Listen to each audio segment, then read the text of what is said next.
Muy buenos días, es un placer estar acá.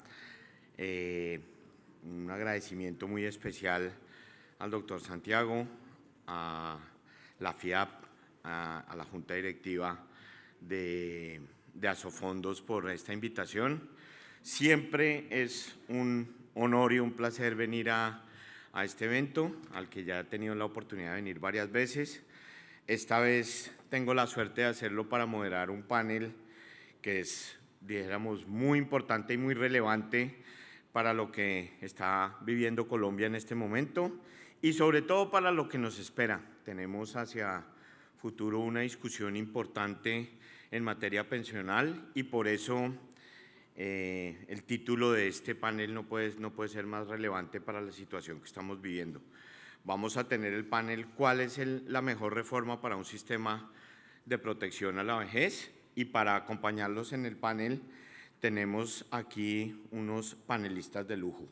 En primer lugar a la doctora Alejandra Cox, que es la el presidente de la Asociación de AFPs de Chile.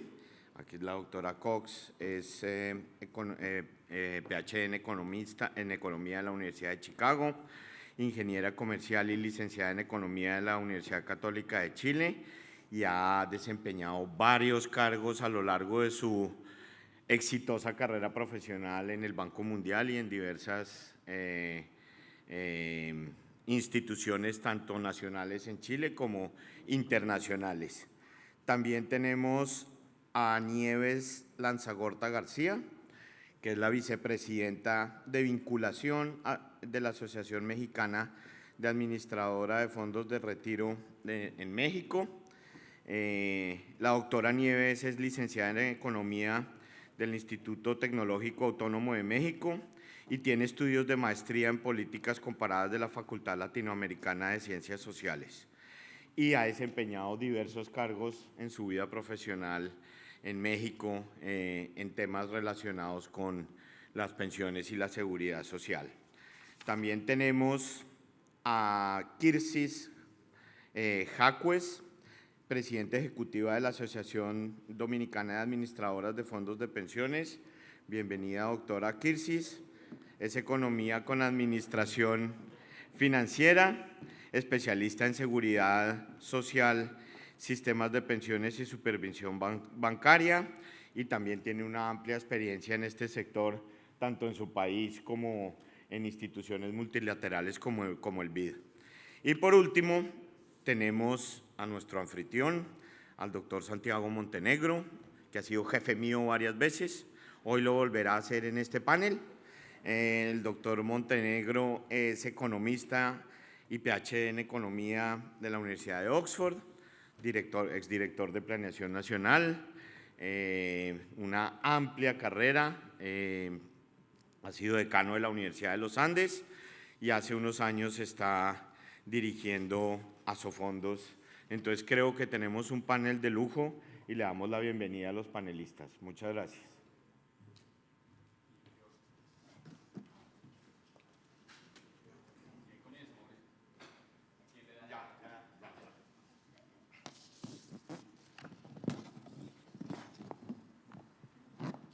Entonces, bienvenidos, señoras y señores panelistas.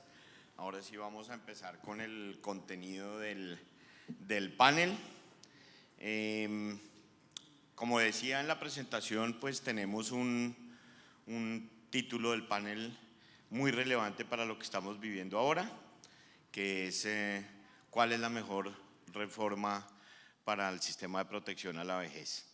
En Colombia, nosotros llevamos desde el 93 luchando con este tema, dijéramos en los últimos 20 años, sobre todo en los últimos 10, la cosa ha tendido a empeorar un poco. Tenemos un sistema que tiene muchos problemas a los que me imagino que el doctor Santiago se referirá en detalle.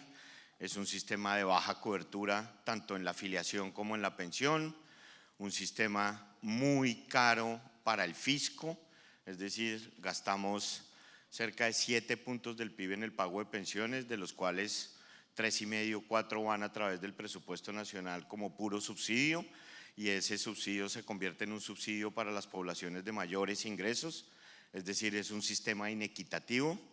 Y todo esto surge pues porque tenemos un mercado laboral que es excluyente, un salario mínimo que fuera de ser muy alto con relación a la productividad media del país, está ligado a todos los tipos de afiliación a la seguridad social, entonces casi que por ley excluimos a la gente. También una competencia entre dos sistemas, uno de reparto puro o de prima media, como decimos en Colombia, que no complementa al de ahorro individual, sino compite con él. Y esto ha hecho que estemos hoy en una situación que es realmente preocupante hacia futuro. Por eso conocer las experiencias de países como los de ustedes y lo que han vivido, pues va a ser muy importante para nosotros. Y por eso, precisamente, yo lo que quería era abordar el panel, empezando con una pregunta, dijéramos, general, en la que ustedes nos puedan contar el contexto, como un diagnóstico del sistema pensional en sus países. ¿Cuál es el diagnóstico del sistema pensional en su país? ¿Cuáles son los problemas principales que enfrentan? ¿Qué similitudes ven ustedes con el caso colombiano? Y después abordamos otros temas más adelante.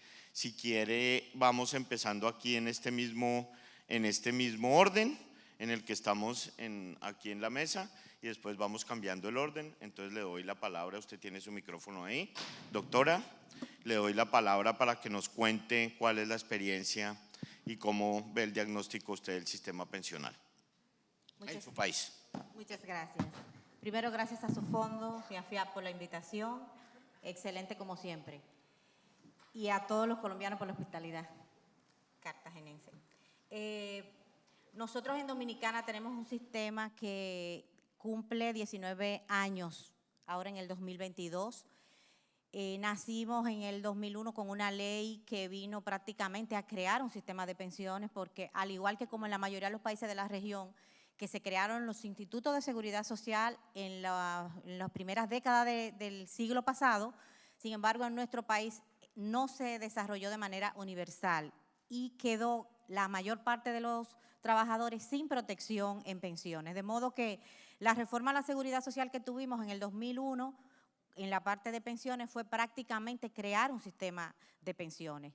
Y el surgimiento de los fondos de pensiones con las AFP significó un importante cambio, o sea, dio un vuelco la economía dominicana en términos del ahorro, en términos de la profesionalización de los mercados financieros y sobre todo en términos de garantía de beneficios. Si bien obviamente no tenemos todavía un sistema que, como en todos los países, y lo hablábamos ayer con Diego Valero y un grupo que venimos de Dominicana, todos los países tienen problemas en sus sistemas de pensiones, pero hemos dado un gran salto cualitativo también en Dominicana. Actualmente tenemos un patrimonio que supera los 14.000 millones de dólares, el equivalente en dólares, es en peso el ahorro mayormente, y esto representa alrededor del 15% del Producto Interno Bruto dominicano.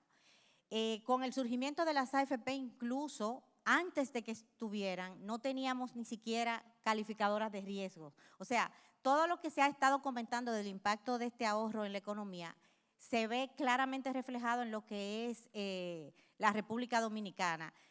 Estudios que se han realizado demuestran que la presencia de las AFP y los fondos de pensiones han contribuido en más de un 20% al crecimiento del PIB promedio en los años que el sistema lleva establecido en el país. Hemos sido la economía con un crecimiento más estable en los últimos 19, 20 años, que ha crecido en promedio alrededor del 5%. De esos 5 puntos, un punto está explicado, de acuerdo con un estudio de impacto macroeconómico que se realizó, por la presencia de los fondos de pensiones. Y no podemos dejar de mencionar que en términos de garantía de beneficios, lo que lo que las AFP como administradoras de recursos de los fondos y como prestadora de los servicios previsionales tienen garantizado cada afiliado. Eso es un aspecto cualitativo también, porque en los regímenes anteriores se manejaban parcialmente los pocos beneficios que existían con un alto grado de discrecionalidad. Y eso obviamente convierte al afiliado, al trabajador, en condiciones de vulnerabilidad. Eso en el escenario actual con las AFP, ese es un elemento cualitativo que los sistemas de capitalización individual deben destacar que se tiene. Entonces, en este momento sí necesitamos hacer perfeccionamientos y ajustes que permitan mejorar las pensiones y aumentar sobre todo la cobertura. El tema de la alta informalidad laboral, nosotros como país la tenemos. La última medición que las propias autoridades indican, dice que alrededor del 57% del mercado laboral dominicano es informal. Eso significa que están fuera de protección, no tienen cobertura. También tenemos, si bien tenemos un número de afiliados que llega casi a 4.5 millones de trabajadores, solo cotiza 1.9. Entonces, el resto no cotiza regularmente. ¿Por qué no cotiza? La tasa de desempleo también. El desempleo en el país está alrededor de un 14% ampliado. Eso quiere decir que hay una masa de trabajadores que no cotiza porque tampoco trabaja. Y la informalidad del 57% más la evasión a la seguridad social, pues ahí tenemos un problema bastante serio. Otro aspecto relevante es que en nuestro sistema los trabajadores independientes y profesionales liberales o trabajadores por cuenta propia, los que no son asalariados, no cotizan regularmente a su AFP. Entonces, aunque ellos trabajan, aunque ellos son productivos y están laboralmente activos, no están cotizando a su AFP, y cuando miran hacia su fondo y cuando se proyecta su pensión, obviamente el nivel de la pensión que se ve es baja. Entonces, toda esta problemática que, como decimos nosotros en Dominicana, se viene decantando y se muestra como si fuera un problema directamente del sistema y de las AFP. Sin embargo, es que el sistema refleja todas esas situaciones que se dan en el mercado laboral sobre todo, y en materia de inversiones también tenemos grandes retos porque toda la inversión está en el mercado local. O sea que con este diagnóstico nosotros en Dominicana hemos hecho propuestas que permitan mejorar las pensiones de manera moderada. ¿Y por qué moderada? Porque también entendemos que las empresas tienen altos costos laborales. Esas son otras reformas, y en la parte tributaria también, que antes de hacer incrementos en aporte, pues es importante para no incentivar la evasión a la seguridad social. Más adelante, pues, comentaría otros aspectos. Gracias.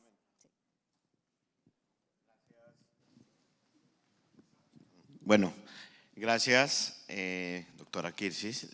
Le damos la palabra a Nieves. Antes, hay muchos elementos que dijéramos son bastante parecidos a la situación colombiana. Me llama la atención algo que podemos discutir después sobre la gran variedad de sistemas que había antes que daba. Eso nos pasó en Colombia, y no solo es malo para el afiliado, sino para el sistema. Nosotros lo eliminamos, o lo estamos tratando de eliminar desde la Ley 100, pero todavía estamos pagando eso. La Ley 100 fue en el 93, hace 30 años, y todavía esos sistemas de reparto, que eran miles de cajas a través de todo el país, los estamos pagando a un alto precio. Entonces, Nieves, doctora Nieves, le damos la palabra para su diagnóstico.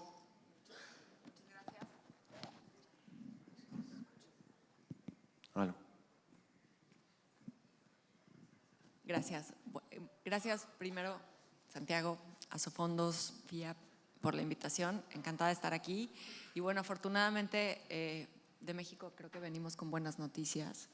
En México, la reforma al sistema de pensiones, al final creo que son muy similares, ¿no? Un poco lo que contaba Kirsis en este momento es muy similar de cómo se dio en México.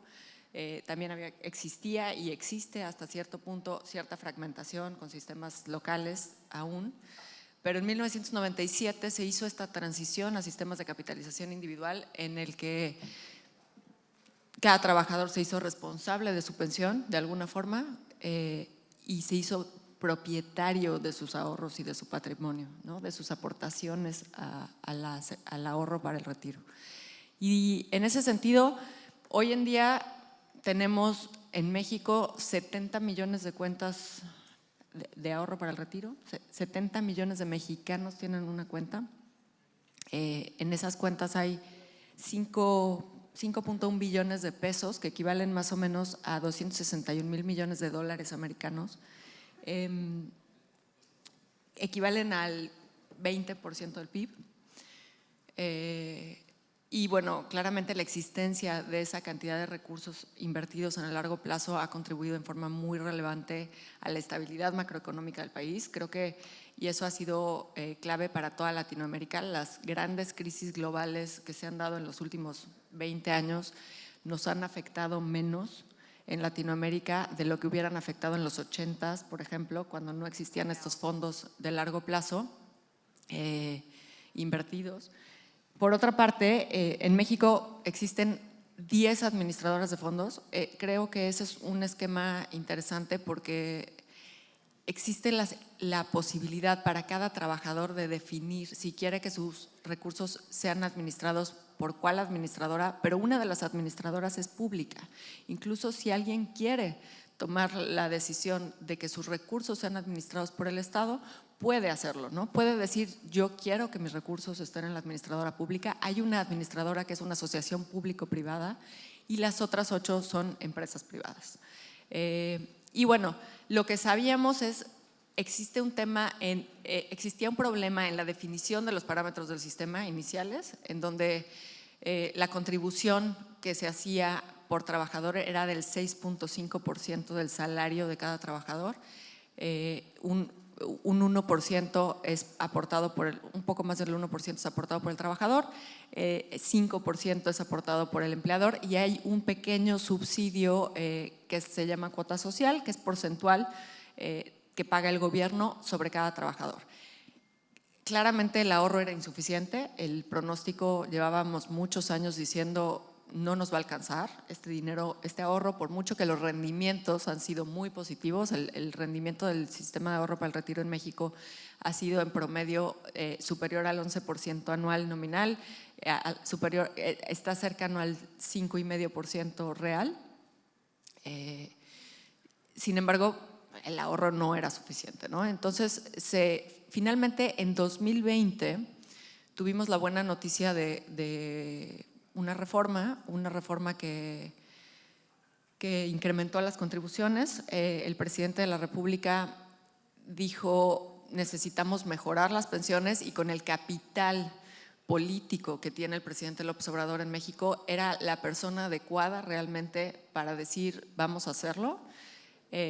Y habló con los empresarios se comprometieron y se acordó incrementar por parte de los patrones una aportación hasta llegar al 15% gradualmente. A partir del 2023 se incrementará gradualmente para llegar al 15% del salario para cada uno de los trabajadores. Con esto, la verdad, se resuelve en forma muy importante el tema de la tasa de reemplazo de las pensiones. Y pues tenemos un escenario mucho más positivo, ¿no? Y además, perdón, ya nada más para no alargarme demasiado, comentar que desde hace algunos años también en México se estableció este pilar universal en el que cualquier persona, sin importar si tiene o no un acceso al mercado laboral o cotizaciones en el mercado laboral formal, tiene una pensión básica. Cualquier persona mayor de 65 años en México tiene acceso a esta pensión básica universal, que se complementa, en el caso de los trabajadores que cuentan con un ahorro para el retiro, con la pensión que se les otorga. Sin embargo, bueno, ya les platicaré un poco más de detalle de la reforma. Hay todavía retos, existe un tema de informalidad y sobre todo de cambios en la dinámica de los mercados laborales. Yo creo que ya no es solo informalidad, es, como decía Kirsis, los trabajadores independientes, las nuevas generaciones difícilmente les gusta atarse a un empleo, ¿no? Y trabajan por cuenta propia, no necesariamente informalmente, sí pagan impuestos, pero no son empleos fijos. Y alcanzar las semanas de cotización y la aportación regular es un reto que hay que atender. La diferencia de género, las mujeres cotizamos muchos menos años, vivimos más años, requerimos que nuestro ahorro nos alcance para más. También me han preguntado mucho sobre la edad de jubilación, si es distinta para hombres y para mujeres. Yo diría, pues tendría que ser igual o mayor para las mujeres para efectos del ahorro, ¿no? De alguna forma se tiene que compensar de otra forma en que se requieran menos semanas de cotización para alcanzar un mínimo de pensión o que se requieran que se otorgue un ahorro adicional, pero no necesariamente diferenciar las edades de jubilación, porque solo condena a las mujeres a una menor pensión incluso. O a no pensionarse. Y bueno, ya me largué, no quisiera… Doctor Santiago, le cedo la palabra a usted. La doctora Nieves nos dio ahí unos temas que son importantísimos también para Colombia. Entonces, con eso y teniendo en cuenta las grandes barreras que nosotros enfrentamos en cuanto a los parámetros del régimen de prima media, al salario mínimo, al atar el salario mínimo a todos los temas de protección social, le doy la palabra para esto, doctor Santiago. Gracias, Mauricio. Un saludo a todos. Mauricio, con su venia, en esta parte del diagnóstico me voy a referir a los problemas. Más adelante, lo que se ha avanzado en la parte del diagnóstico y finalmente una propuesta de reforma pensional. Entonces, comenzando con el diagnóstico de los problemas, yo lo resumiría en cinco temas. En primer lugar, y voy a hablar del sistema de protección a la vejez, ¿no? Porque no es solo la parte contributiva que llamamos pensiones, ¿no? Sino es algo más amplio. Entonces, ese sistema en la parte contributiva tiene dos regímenes, un caso único con Perú prácticamente en el mundo, dos regímenes que son paralelos, que están compitiendo uno con otro, un sistema de capitalización individual y un sistema de reparto de prima media, como lo llamamos en Colombia. Eso no puede seguir, ¿no? Entonces, ese es un primer problema del diagnóstico en la parte institucional. El segundo gran problema, ya lo han dicho, común a otros países de América Latina, es esa inmensa informalidad laboral que nos lleva a una baja cobertura en los dos regímenes. Las causas de esa informalidad pues son múltiples, nos podríamos quedar hablando toda la mañana, pero un hecho importante en Colombia es que tenemos un salario mínimo legal que comparado con el salario medio es uno de los más altos del mundo, ¿no? Entonces es un problema estructural que tenemos. Por esa informalidad que hay, la cobertura, entonces ya lo dije, es baja. En la etapa de acumulación, solo 1 de cada 3 trabajadores cotiza activamente y en la etapa de desacumulación, solo 1 de 4 adultos recibe una pensión. Tercer punto del diagnóstico de problemas es que el régimen público de pensiones, la parte contributiva pública, tiene, como ya se ha dicho, una enorme inequidad. Otorga unos subsidios enormes a los pocos que se jubilan, que son más o menos un 10% de los afiliados del régimen público, unos subsidios que son muy regresivos. Ese subsidio alcanza a ser de 1.000 millones de pesos para los pocos que logran una pensión cuando cotizan sobre 25 salarios mínimos. Y otro dato que es tremendo, el 80% de los subsidios se destinan al 40% más rico de la población. Y al 90% que no se jubila, se les da una devolución de saldos, lo que se llama una indemnización sustitutiva, que no reconoce una tasa de interés real, ¿no? Esto se discute muy poco en Colombia, pero de pronto es de lo más regresivo que tiene la regulación de todo el sector público, ¿no? Porque esto implica que es un préstamo, una especie de préstamo obligatorio que se le hace a muchísimas personas y no se les reconoce una tasa de interés real. Por esa razón, las devoluciones del régimen público son solo una séptima parte de las devoluciones que se hacen en el régimen privado a los que tampoco se jubilan. Cuarto lugar, el régimen público tiene un problema de financiación muy grande, como ya se ha dicho, ¿no? En términos de flujos anual, esto asciende a un 4% del Producto Interno Bruto, se come una cuarta parte de los recaudos tributarios del gobierno y la deuda, el pasivo pensional público asciende, óigase bien, a 110% del Producto Interno Bruto, ¿no? Que hay que sumar al 65% que nos hablaba el ministro ahora, que es la deuda explícita, ¿no? En total, entonces, tenemos una deuda pública de más de 170% del PIB.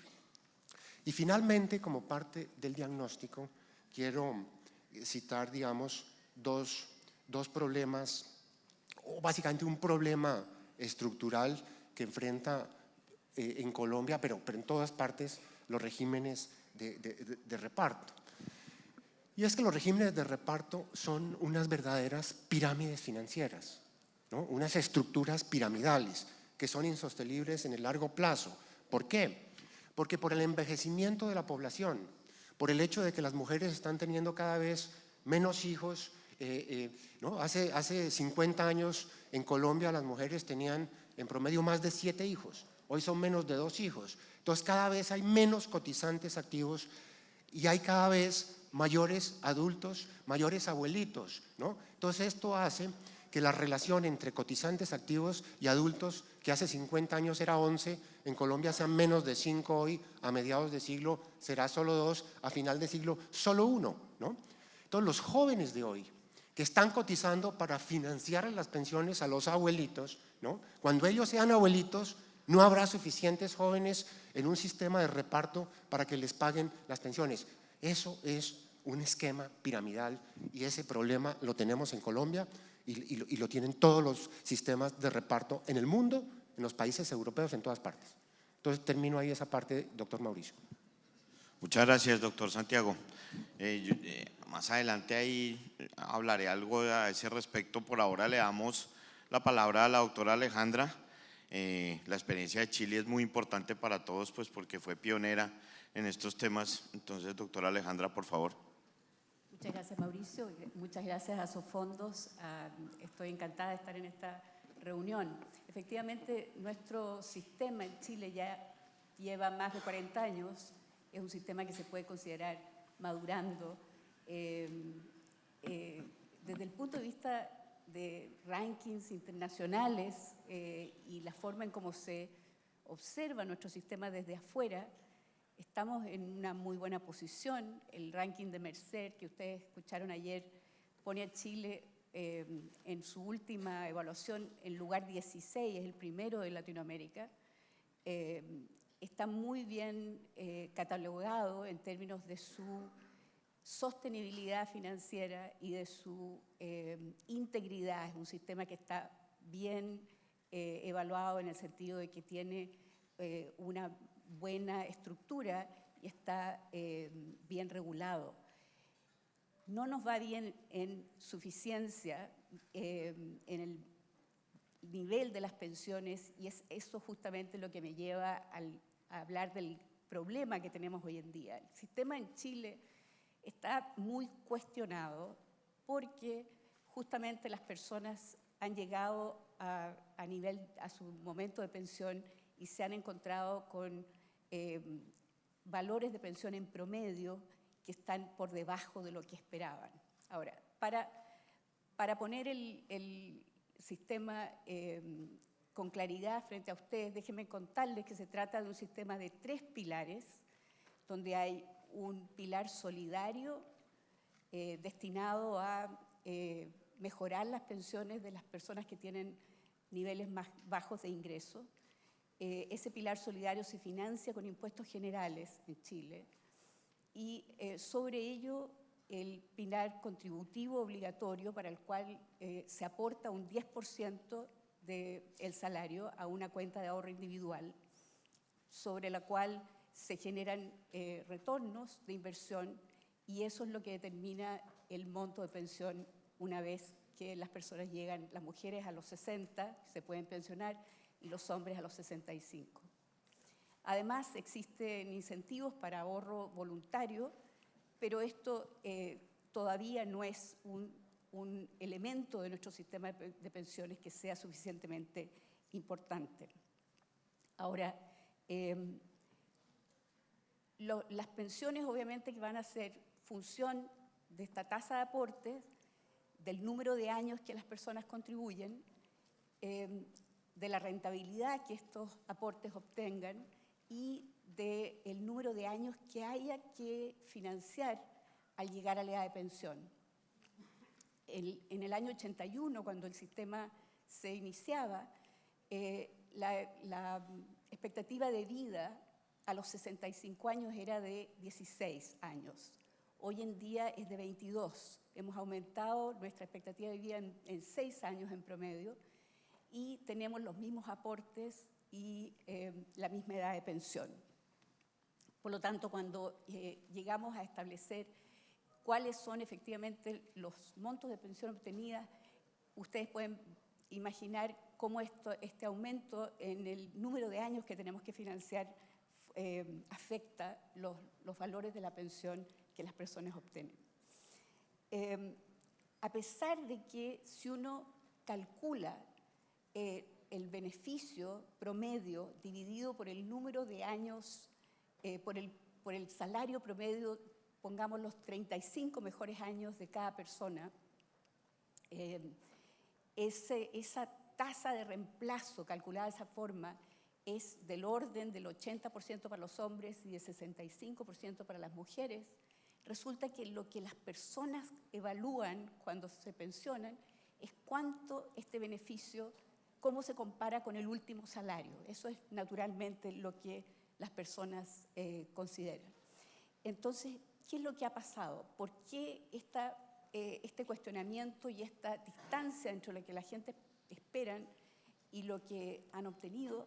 Bueno, resulta que en Chile, cuando miramos el millón de personas que está pensionada en el sistema nuevo, ¿cuánto han aportado? Resulta que solo el 18% de este grupo tiene más de 30 años de contribuciones. De acuerdo a la OIT, se necesitan 30 años por lo menos para tener una pensión completa. Entonces, ¿qué ha pasado en Chile? Solo el 18% tiene esa pensión completa. Y 20% de las personas pensionadas tienen menos de 10 años de contribución. En muchos países, menos de 10 años de contribución no genera pensión. En Chile, todo el mundo afiliado recibe pensión. Por lo tanto, algunas de ellas son muy bajas debido al el número de años de contribución que se ha obtenido. Ahora, las administradoras han generado buenas rentabilidades. De hecho, en promedio, hacia el año 21, el 79% del fondo generado, 79% venía de rentabilidades. O sea, el tema no es una falla en términos de lo que ha generado el sistema en su administración. Se trata de otros problemas. ¿Y qué ha pasado con este cuestionamiento? Se ha pensado, se ha culpado a las AFP por el resultado de las pensiones que existen hoy en día en Chile. Una de los eventos o una de las cosas que ha pasado en el último año y medio, que ha marcado el destino del sistema de pensiones en Chile, es que se autorizaron 3 veces retiros de los fondos de pensiones con motivo de la crisis del COVID. Estos retiros que fueron autorizados,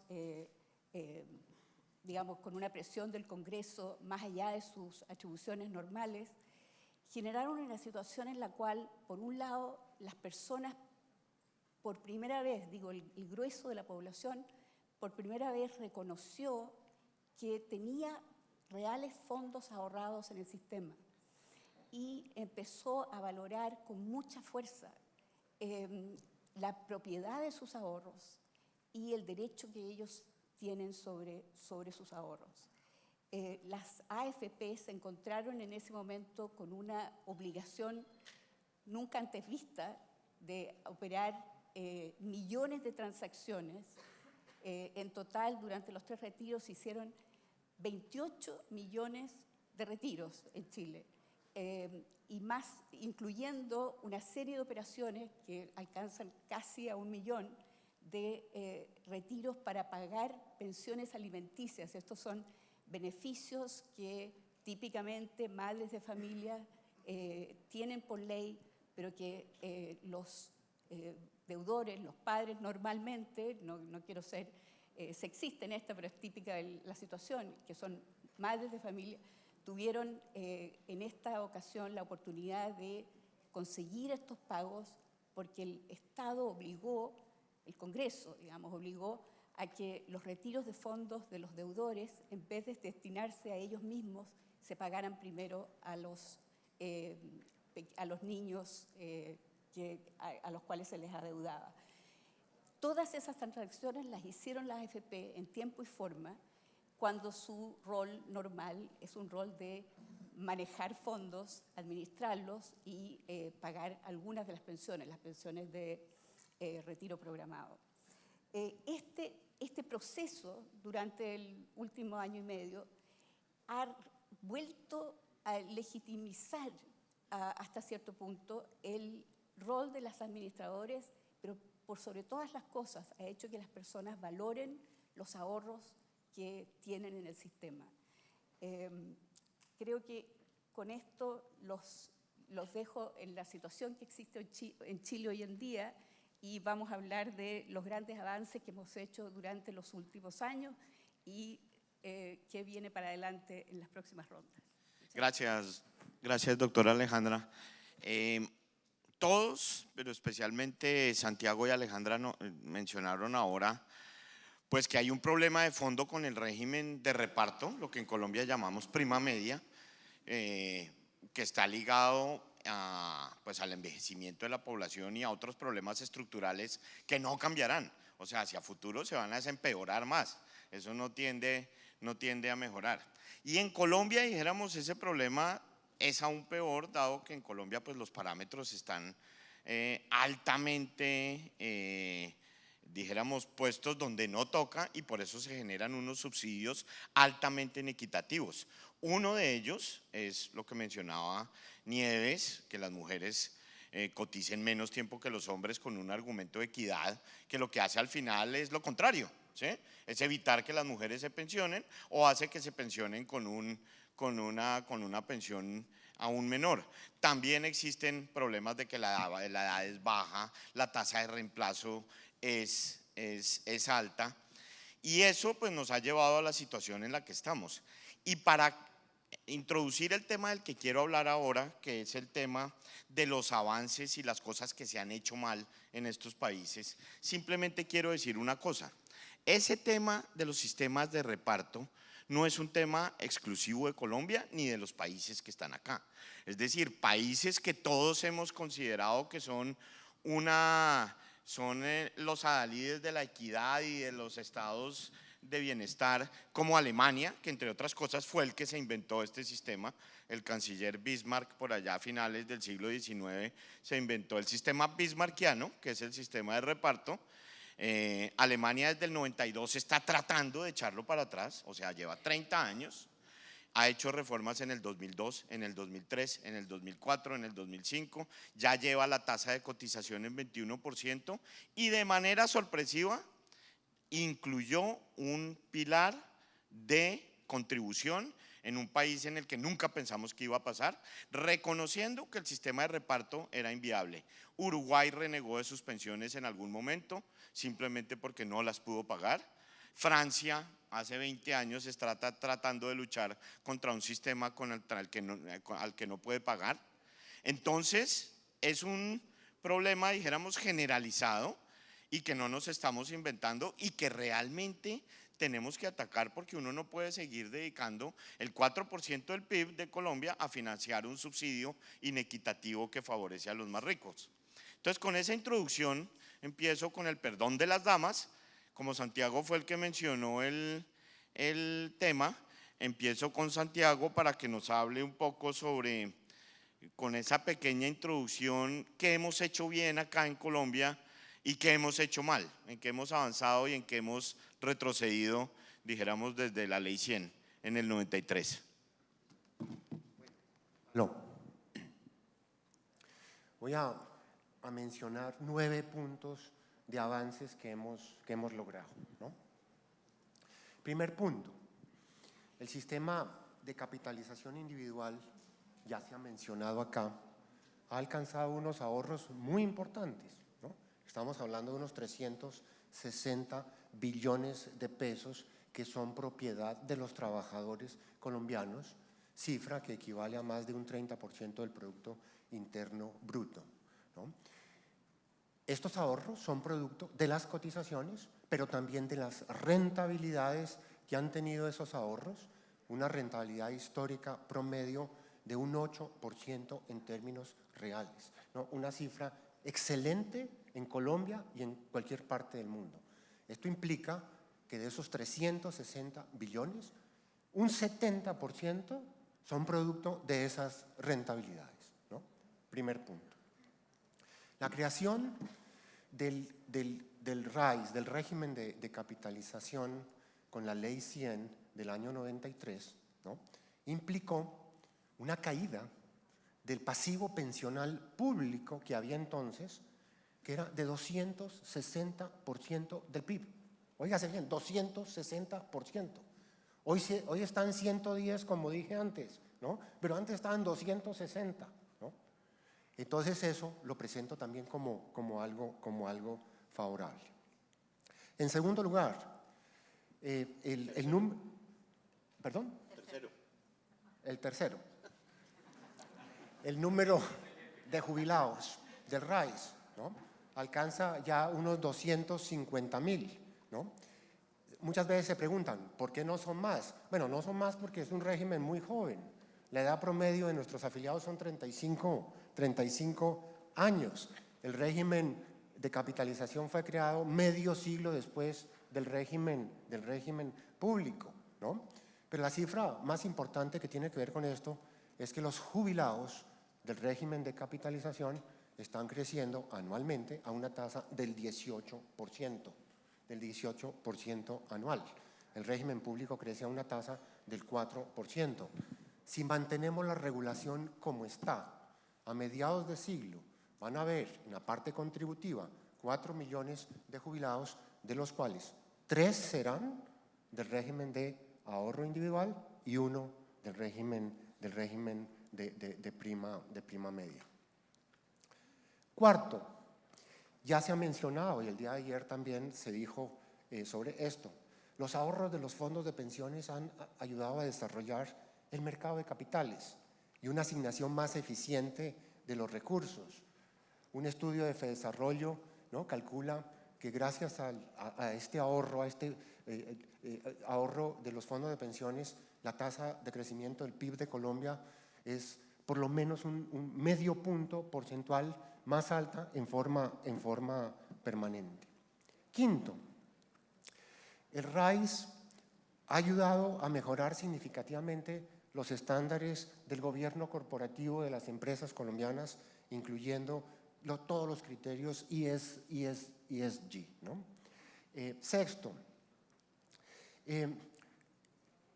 los ahorros de los fondos de pensiones han ayudado a desarrollar un pilar de ahorro voluntario para aquellas personas, ¿no?, que quieren hacer aportes adicionales, ahorrar más para cubrir los riesgos de la vejez. Ese monto del ahorro voluntario asciende ya a unos 30 billones de pesos. Sexto, no sé si voy en el quinto o en el sexto, díganme. Sexto. Bueno.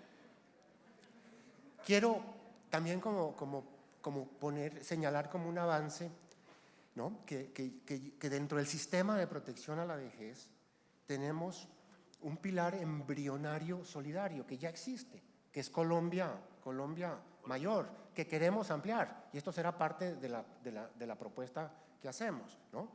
Ese pilar tiene ya 1.7 millones de afiliados que reciben poquita plata, unos 85,000 pesitos, unos $20 mensuales, ¿no?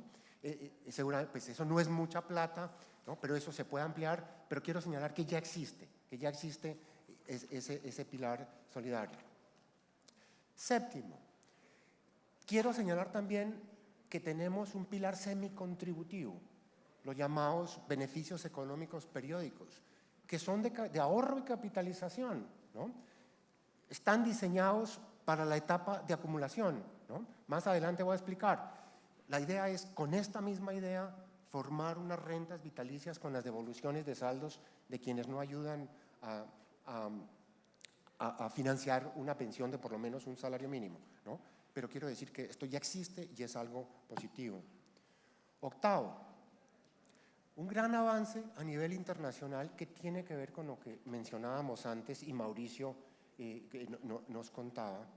A nivel internacional ha sido creciente el número de países que han incorporado, precisamente por la transición demográfica, por la existencia conceptual en los regímenes de reparto de esquemas piramidales, están incorporando crecientemente esquemas de capitalización en sus sistemas pensionales, ¿no?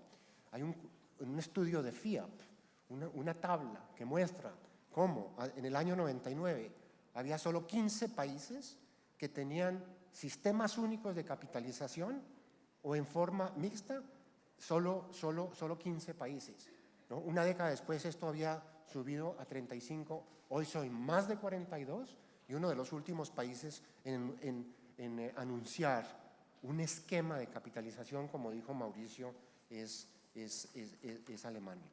Y finalmente, como un avance, también quiero resaltar cómo en Colombia, ¿no?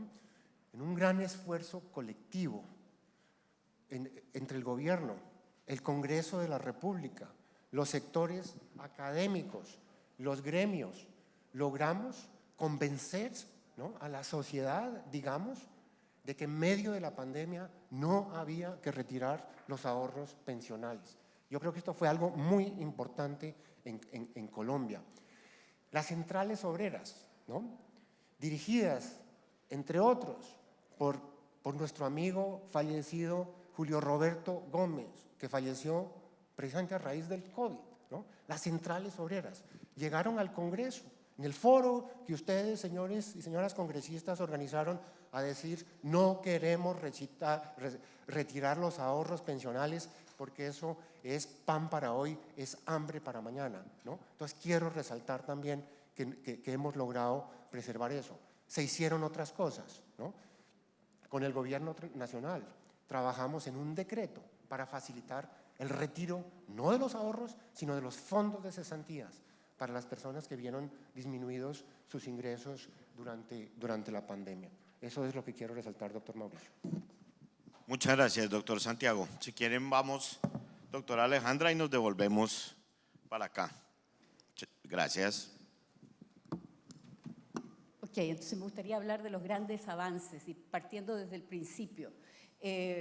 Ya se nos olvida porque ya hace 40 años, pero uno de los grandes logros del sistema de ahorro como lo tenemos en Chile hoy en día es los incentivos en el mercado laboral. Se redujo sustancialmente el impuesto que existía al trabajo y además se generó esta portabilidad del sistema de ahorros, de manera de que no importaba dónde estuviera trabajando una persona, sus ahorros se mueven con él o ella a lo largo de su vida laboral. En términos de en incentivos laborales, eso es muy importante y lo tenemos hasta hoy en día. En segundo lugar, la profundización del mercado de capitales. Tal cual como lo escuchábamos para otros países, en Chile en el año 80 existía un incipiente mercado de capitales y hoy en día, al principio los fondos de pensiones se invirtieron en papeles del Estado, rápidamente a los pocos años se pudo invertir en acciones y eventualmente se abrió hacia el mercado internacional. Hoy en día el mercado de capitales chileno está globalmente integrado y se invierten parte de los fondos afuera y hay muchos fondos de pensiones extranjeros que invierten en Chile. Es una integración global del mercado de capitales que es muy sana para nuestro sistema. Esta profundización permitió la reducción en el costo del crédito hipotecario, muy importante para la posibilidad de obtener vivienda propia, asunto que ha sido importantísimo en el desarrollo del bienestar de las personas en Chile. Y es curioso o interesante, por decir lo mínimo, que cuando se producen estos retiros que tanto han dañado el futuro de las pensiones, aproximadamente, por lo menos en un 30% hacia el futuro, que ese es el porcentaje de fondos promedio que ha salido del sistema, se observó muy rápidamente un aumento en el costo del crédito hipotecario, tema que fue notado por las familias y hubiera sido prácticamente imposible explicar esa conexión sin esta experiencia que creo que sería muy importante que el resto de los países latinoamericanos la miraran y la explicaran, porque esta profundidad del sistema del mercado de capitales no es un asunto de facilitar fondos, porque en Chile se ha dicho de todo, se ha dicho que el sistema de pensiones sirve para facilitar fondos baratos a los financistas, nada más contrario a la realidad cuando se han generado las rentabilidades que se han generado para los aportantes. Pero el asunto es que en Chile mismo los grandes beneficiarios de esta profundidad son las personas que logran conseguir un crédito para comprar su casa propia. Y tema que se ha visto, se ha deshecho en gran medida con estos retiros. Y por último me quiero referir a las grandes mejoras que han habido en el sistema. Se ha profundizado la regulación con respecto a la forma en que se invierten los fondos. Se creó a través de los años un sistema con fondos de ciclo de vida, de manera de ir protegiendo a las personas a medida que envejecían de la volatilidad del mercado de capitales. Se desarrolló un sistema para el proceso de retiro, de manera de que las personas pudieran acceder a la información con respecto a las alternativas de rentas vitalicias o retiro programado que se pudieran obtener en el mercado con la ayuda de expertos, por supuesto, pero hay un sistema en Chile de ofertas de monto de pensión que se ha desarrollado que es bastante distinto a lo que se usa en el resto del mundo. Ha habido una reducción de los costos de administración a través de los años, tema que se profundizó con un sistema de licitación de nuevos afiliados que parte después de la reforma del 2008.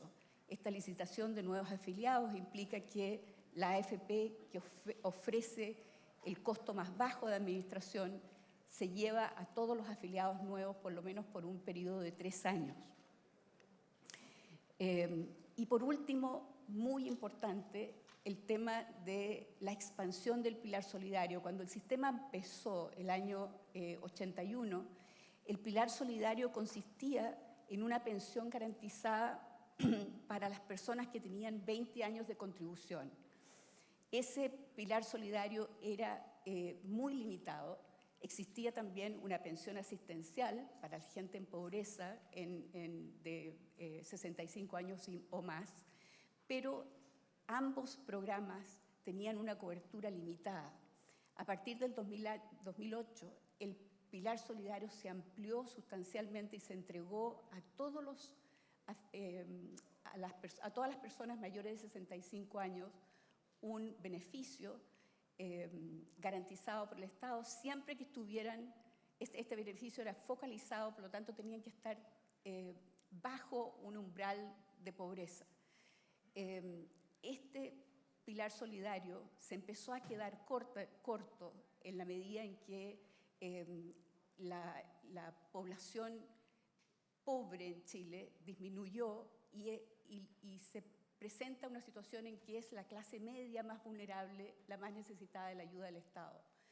Entonces, hoy, a partir de enero de este año, tenemos una pensión garantizada universal que cubre prácticamente a toda la población, solamente el 10% más afluente está fuera de ella, y es un monto fijo, equivalente a unos $230 por mes para los adultos de 65 años o más.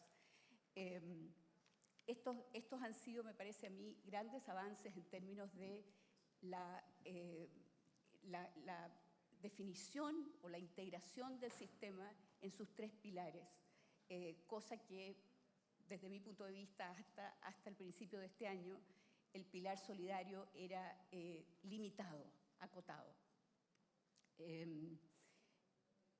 Creo que esos han sido los grandes avances. Todavía nos falta muchísimo por progresar y dejo eso para la última ronda. Muchas gracias, doctora Alejandra. Le doy la palabra a la doctora Nieves. Usted ya nos comentó un poco sobre los grandes avances que hizo México recientemente. Podemos profundizar un poco eso y ver qué otras cosas han sido no tan buenas. No, muchas gracias. Sí me adelanté un poco con los avances, creo, pero estamos muy emocionados. La verdad, estamos contentos. En México, uno de los avances también que, como comentaban ahorita, ha habido, nos incorporamos ya, el mecanismo de inversión ya se migró hacia fondos generacionales, a Target Date Funds, la verdad con buenos resultados, muy buenos resultados. En México una de las fortalezas que también tiene el sistema desde hace ya varios años es el de los esquemas de vinculación de los fondos con el presente que han ayudado, han contribuido de alguna forma a generar cierto aprecio social por la cuenta.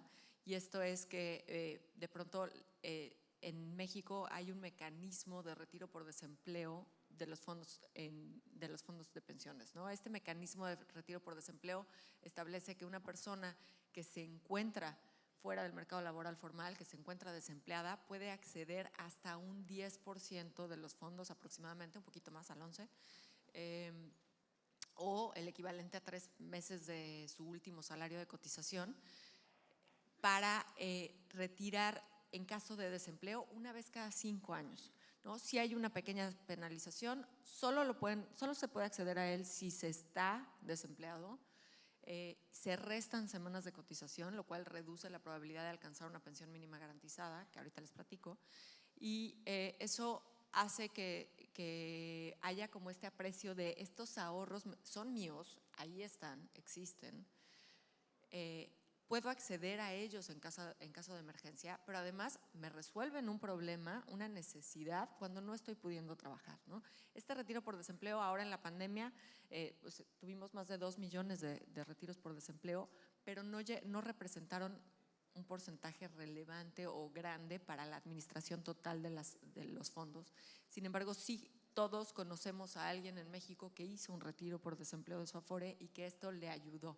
Además, este retiro es fácil, se puede devolver fácilmente a la cuenta cuando uno recupera el empleo y de esa forma se recuperan las semanas de cotización perdidas, ¿no? Tenemos ya en México regulación ASG en vigor. Las administradoras ya tienen obligaciones de inversiones sustentables y responsables y con gobierno corporativo adecuado. Hoy en día, 1 de cada 4 pesos que se invierten en infraestructura en el país, el 25% de la inversión de infraestructura de México proviene de los fondos de pensiones. Se están invirtiendo los recursos en el desarrollo del país. La pensión mínima garantizada, apenas, nuestro sistema tiene apenas 25 años, cumple, y la pensión mínima garantizada se empezó a otorgar a la primera generación de jubilados del sistema de pensiones de capitalización individual. Se jubiló el año pasado, se empezó a jubilar durante 2021. Estamos en ese proceso en el que las más personas, gracias a la reforma de 2020, se redujeron las semanas necesarias para alcanzar esta pensión mínima garantizada. Los fondos se completan, digamos, el gobierno completa estos recursos para que más personas puedan acceder a este mínimo. Además, lo que les comentaba de esta cuota social que se entregaba como porcentaje o que se entrega como porcentaje del gobierno a cada trabajador, pues volvemos al punto de que es un poco como los sistemas de reparto, es un subsidio que es mayor a quienes tienen mayores ingresos, y con la reforma lo que se tomó la decisión fue proteger a los trabajadores de menores ingresos y a los empleadores de estos trabajadores al reducir al quitar esta cuota social de los trabajadores de mayores ingresos y concentrarla en incrementar las aportaciones para los de menores ingresos y que sus empleadores no tengan que aportar estos recursos adicionales. De esa forma se balanceó la carga para el mercado laboral, se balanceó el uso de los recursos, otorgando un mayor subsidio a quienes más lo necesitan. Y bueno, la reforma del 2020, entre otras cosas, lo que representa también es un fortalecimiento y consolidación del sistema de ahorro para el retiro como la única alternativa viable y sostenible para las pensiones, ¿no? De pronto estamos acostumbrados a estos debates de si debiéramos regresar, si no debiéramos regresar. Lo que se vio en México al hacer un análisis es, bueno, existe un reto, necesitamos mejorar las pensiones de los trabajadores mexicanos, vamos a arreglarlo. ¿Cómo lo hacemos? La mejor solución es fortalecer el sistema de capitalización individual y no cualquier otra alternativa de las que se pudieran considerar, ¿no? Y bueno, ya por último, lo único que quedaría como, un gran logro es la expectativa de tasa de reemplazo en México después de la pensión, ahora es del 69%. El promedio de la tasa de reemplazo en los países de la OCDE es del 62%. Creo que ya estamos hablando de un escenario en el que estamos esperando una buena pensión los mexicanos y eso es una gran noticia. Y en el tema de, ya por último, se redujeron también dentro de la reforma el cobro de comisiones de las administradoras. Las administradoras bajaron sus cobro de comisiones en forma muy importante. En México solo se cobra sobresaldo y ese cobro ya está muy por debajo de los estándares internacionales. Muchas gracias, doctora Nieves. Esos dos últimos puntos que mencionó son fundamentales, sobre todo para la discusión que se vendrá aquí en Colombia, pues porque aquí la tasa de reemplazo, dijéramos, del régimen de prima media está más o menos por ese nivel que usted menciona, con edades mucho más bajas, especialmente en las mujeres, y eso pues implica un subsidio muy grande al final para las personas de mayores ingresos. Doctora Kirsis, por favor, ¿qué nos puede contar sobre la República Dominicana y sus avances?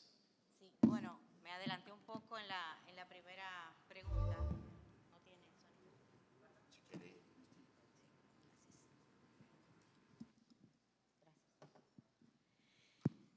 Solo me faltó decir algunos puntos, y es que en términos de rentabilidad los fondos de pensiones han tenido un comportamiento similar a los países donde hay AFP.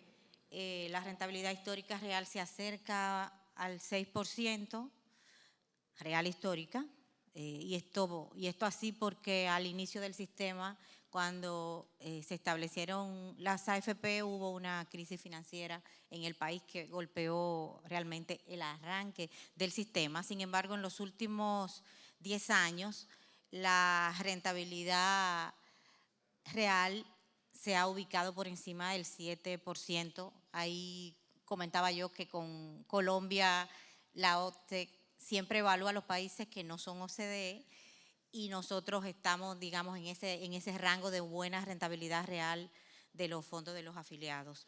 Esto ha permitido que en la actualidad alrededor del 53% del patrimonio acumulado en las cuentas individuales ha sido generada por la rentabilidad que se ha alcanzado en el sistema.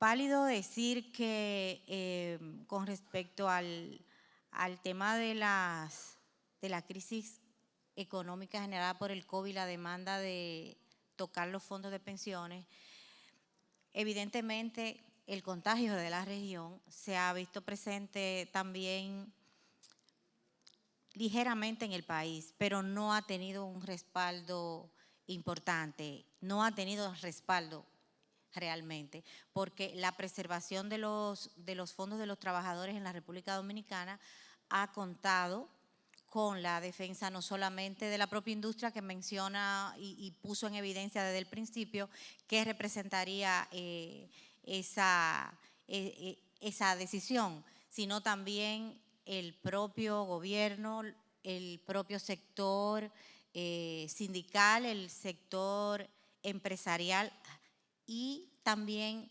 el Congreso en gran medida ha preservado y ha tenido una posición de preservar el ahorro de los trabajadores afiliados a las AFP.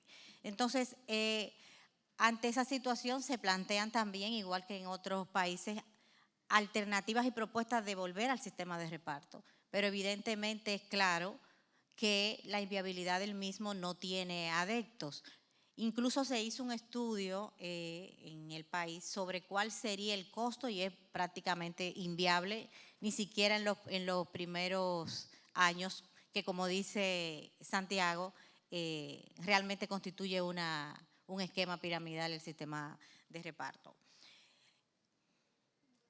¿Qué más decir? Bueno, quisiera agregar que muchos de los países están planteando propuestas de perfeccionamiento.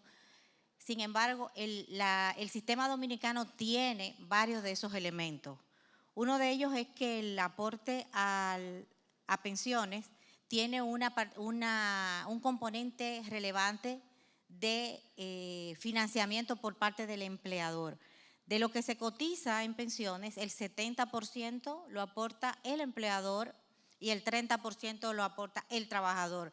De modo que cuando miramos a otros países donde se plantea que el empleador aporte, ya en Dominicana desde el inicio lo teníamos así. Otro elemento también característico que tenemos es que hay una AFP pública desde el inicio del sistema que compite igual que las demás AFP privadas.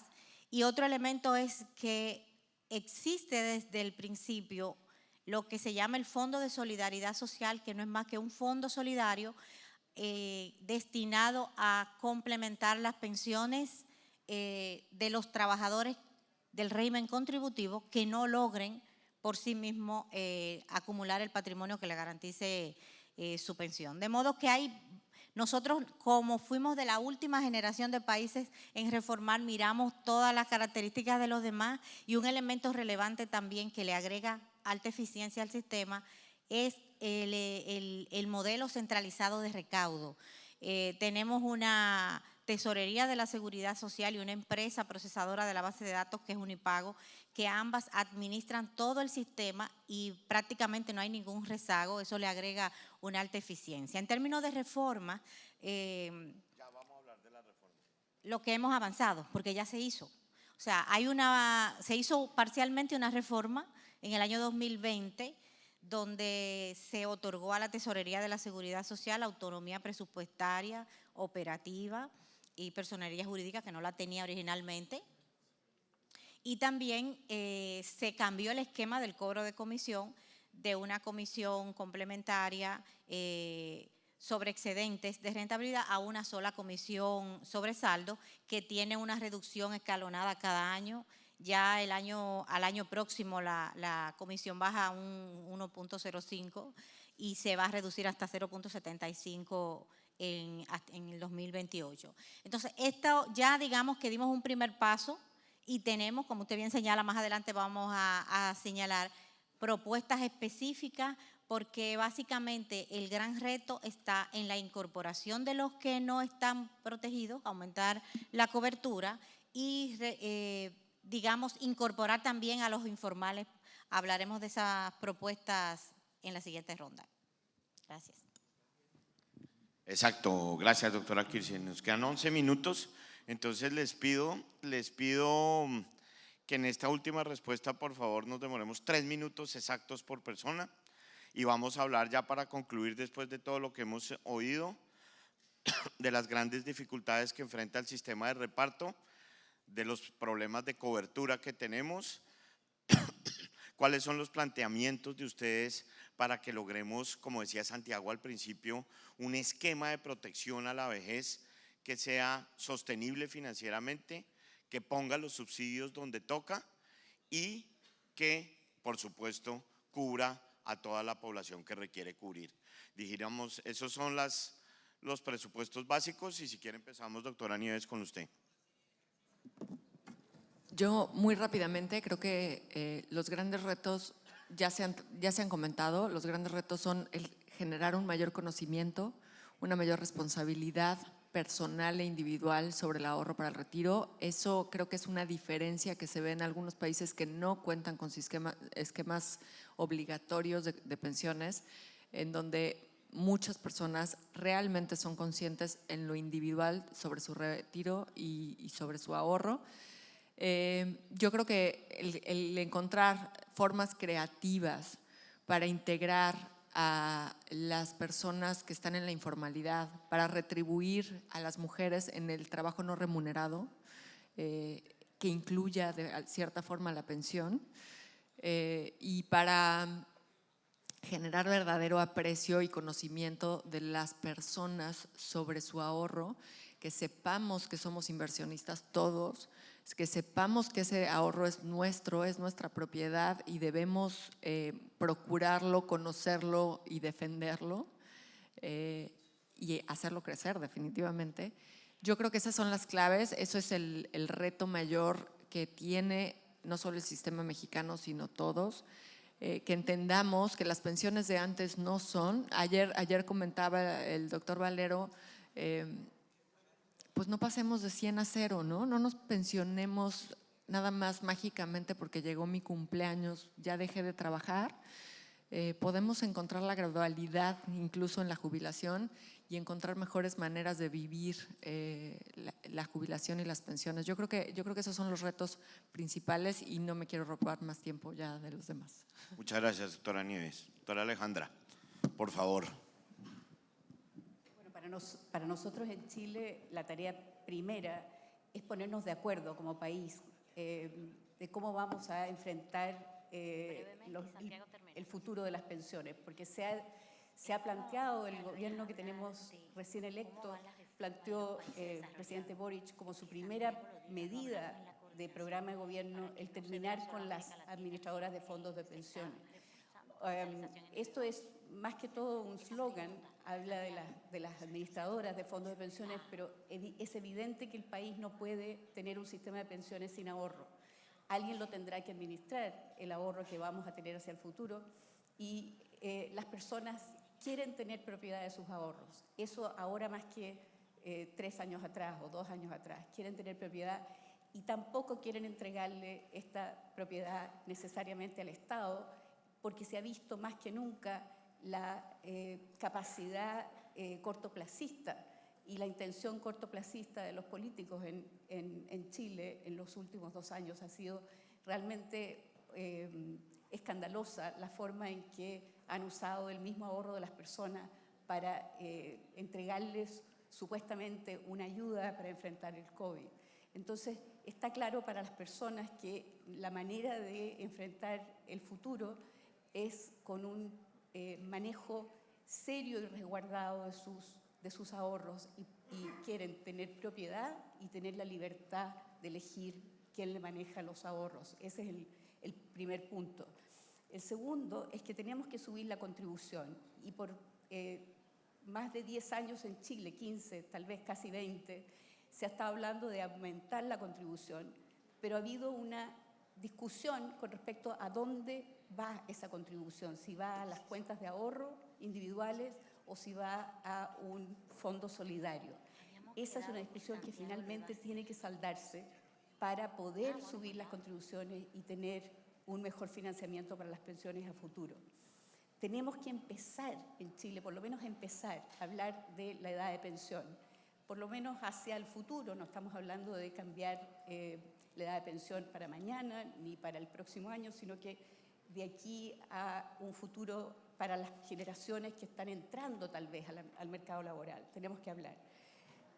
Mejorar la educación. Hemos tenido un libro abierto, como les digo, con respecto a los fondos de pensiones, al rol del ahorro en el último año o año y medio, pero eso tenemos que profundizar y la gente tiene que entender que en un sistema de ahorro para las pensiones no es tan importante los millones que puedan tener en sus cuentas, es cuánto van a lograr conseguir en términos de pensión con esos fondos que tienen ahorrados. Y esa conexión ha tomado mucho tiempo en Chile para explicar. Y el rol del Estado en términos educacionales tiene que profundizarse y tiene que entregar ese tipo de información más allá de lo que puedan decir los administradores que informan a cada uno de sus afiliados. Facilitar el tema de las contribuciones para los independientes. Efectivamente, los independientes o los trabajadores por cuenta propia no son un grupo separado. Todos los que están en esta sala han sido trabajadores dependientes con empleadores y independientes al mismo tiempo. Entonces, esta tradición que tenemos en que cuando somos dependientes es el empresario o el empleador el que toma la responsabilidad de hacer el ahorro, nos hace muy pasivos. Y realmente lo que ha pasado en Chile es que durante los periodos de trabajo independiente las personas no aportan y durante el periodo de trabajo dependiente lo hacen. Esa división tiene que cambiar.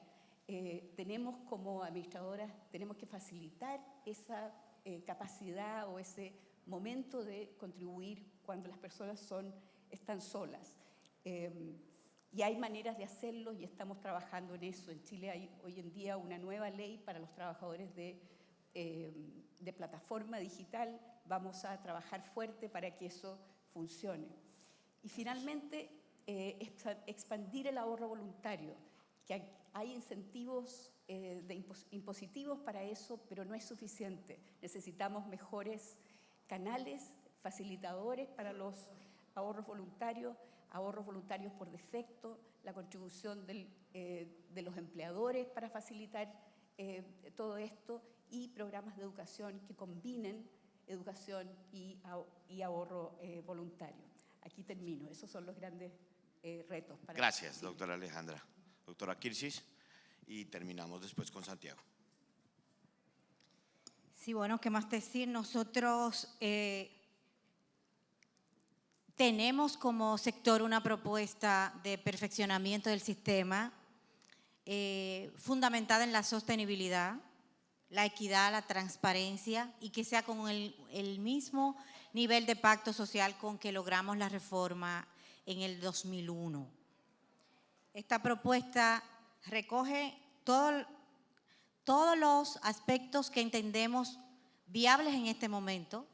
Básicamente estamos haciendo una propuesta que no implica en lo inmediato un aumento de tasa de aporte, por lo que dije en la primera parte, aunque obviamente un aumento de tasa de aporte mejora el nivel de la pensión, pero la propuesta que hemos hecho de manera tal vez conservadora no implica en lo inmediato un aumento de tasa de aporte.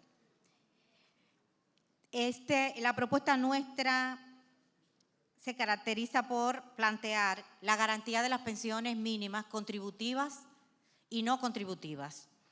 Aunque la ley actual tiene el régimen subsidiado, este no se ha implementado, por lo tanto hay que hacer los ajustes para que todos tengan, el que no tiene capacidad contributiva o evidentemente tenga pensiones solidarias, que no la hemos establecido en el país.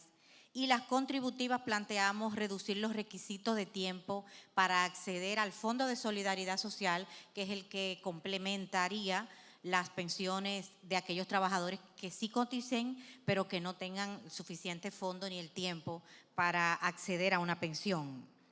Mejorar también la protección de pensiones por discapacidad, incorporar a los informales. Nosotros planteamos hacer un aporte a la cuenta individual con un porcentaje inferior al actual que tiene el sistema, similar a como se hizo en el 2001. Nosotros comenzamos en el 2001 con un aporte a la cuenta de 5% y ya está en 8.4%. Somos uno de los países que tiene tasa de aporte más baja, pero eso obedece a diferentes factores, ¿no?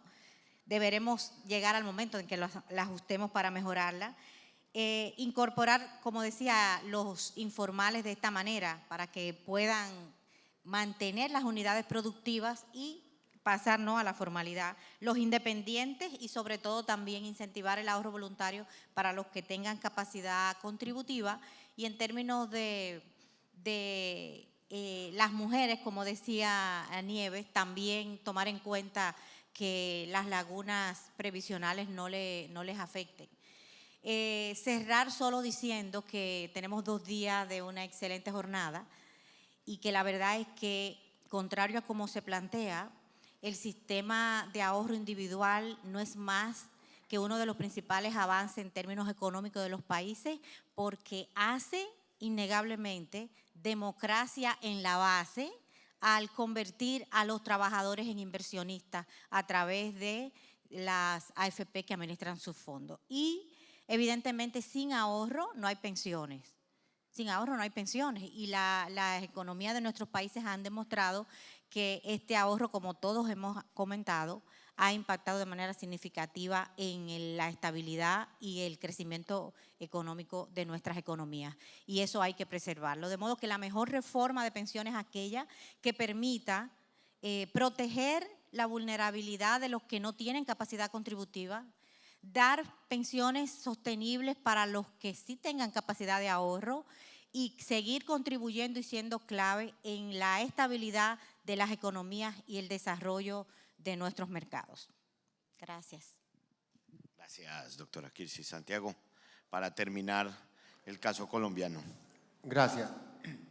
Con base en los diagnósticos que hicimos, quiero plantear cinco puntos como propuestas hacia adelante, pero antes de eso quiero decir que nosotros como colombianos tenemos que hacer un esfuerzo para sentarnos y tratar de lograr unos acuerdos mínimos sobre grandes reformas, incluyendo las reformas al sistema de protección a la vejez, ¿no?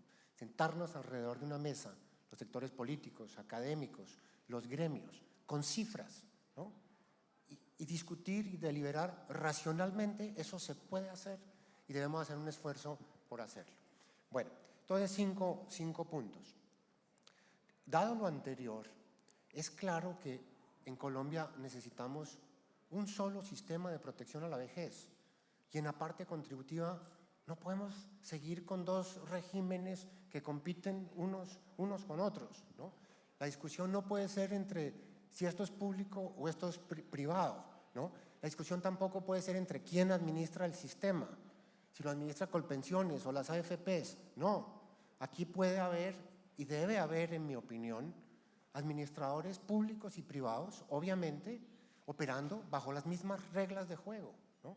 Ya nos dijeron, en Uruguay hay una AFP pública, en Dominicana también, en Chile, en la primera década del siglo, se propuso también que haya una AFP pública, ¿no? En fin, entonces yo creo que ese es un punto primordial.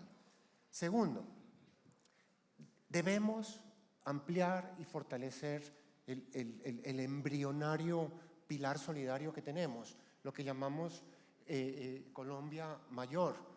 De pronto no vamos a alcanzar a dar un monto mensual de $220, ¿no? Hoy en Colombia ese monto, como dije, es $20, pero nosotros sí podríamos y deberíamos pensar en cubrir por lo menos la línea de pobreza absoluta, que son unos 330.000 pesos para todos los de Sisbén 1 y 2, o A y B como se llama ahora. Y un punto muy importante, ese pilar solidario no debe ser financiado con las cotizaciones de los trabajadores formales. Esto es crucial, ¿no? Esos recursos deben venir del presupuesto nacional. Tercer punto, si la norma, si la regulación continúa obligando en el futuro a que las pensiones contributivas solo pueden ser de por lo menos un salario mínimo, nosotros tenemos que desarrollar lo que llamamos los BEPS, los beneficios económicos periódicos, ¿no? Y armar rentas vitalicias con esas devoluciones de saldos, ¿no? Del ahorro, que como dije son devoluciones 7 veces mayor en los fondos de pensiones que en el régimen público. Nosotros estimamos que con las devoluciones promedio que hay ahora en el sistema de capitalización, usted puede dar una renta vitalicia de unos 300.000 pesos mensuales. Cuarto punto, en la parte propiamente contributiva, por todo lo que hemos dicho, nosotros argumentamos que deben ser un pilar de ahorro y capitalización individual, ¿no? Un sistema contributivo no puede estar basado ni totalmente ni parcialmente en un esquema piramidal. Eso no es sostenible en el tiempo, ¿no? Le puede dar caja al gobierno en el corto plazo, pero nosotros no podemos pensar solo en el corto plazo. Tenemos que ver al futuro, tenemos que pensar en las próximas generaciones, ¿no? Además, ¿no? Por lo que hemos dicho antes, fortaleciendo en un único sistema de capitalización, pues esto va a ser muy importante para el crecimiento del ahorro, de la inversión, de la formalización económica. Aquí hay que resolver cosas puntuales, pues que no tengo tiempo para referirme, pero hay problemas con el mercado de rentas vitalicias y los seguros previsionales. Y finalmente, tenemos que fortalecer, como propone Alejandra para Chile, el pilar voluntario, ¿no?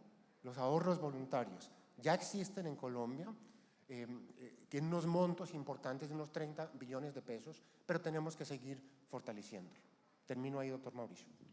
Bueno, lo que es claro aquí es que tenemos un trabajo muy importante por delante, sobre todo en Colombia. Ahora pues que tenemos proceso electoral y tendremos nuevo gobierno en unos meses, esto creo que va a estar en la parte prioritaria de la agenda. Creo que no podemos seguir dando tantos subsidios que cuestan tanto a poblaciones que no los necesitan y seguir en discusiones como la que menciona usted, Santiago, que si esto es público, que si es privado. No puede haber competencia entre dos sistemas y debemos llegar a esos acuerdos entre todos que permitan que esto sea sostenible y progresivo, es decir, que mejore la distribución del ingreso y no la empeore hacia el futuro. Las experiencias de todos ustedes pues nos ayudarán mucho en eso. Muchas gracias, creo que fue un panel de lujo. Les agradezco a todos la participación y un aplauso para los panelistas, por favor. Muchas gracias.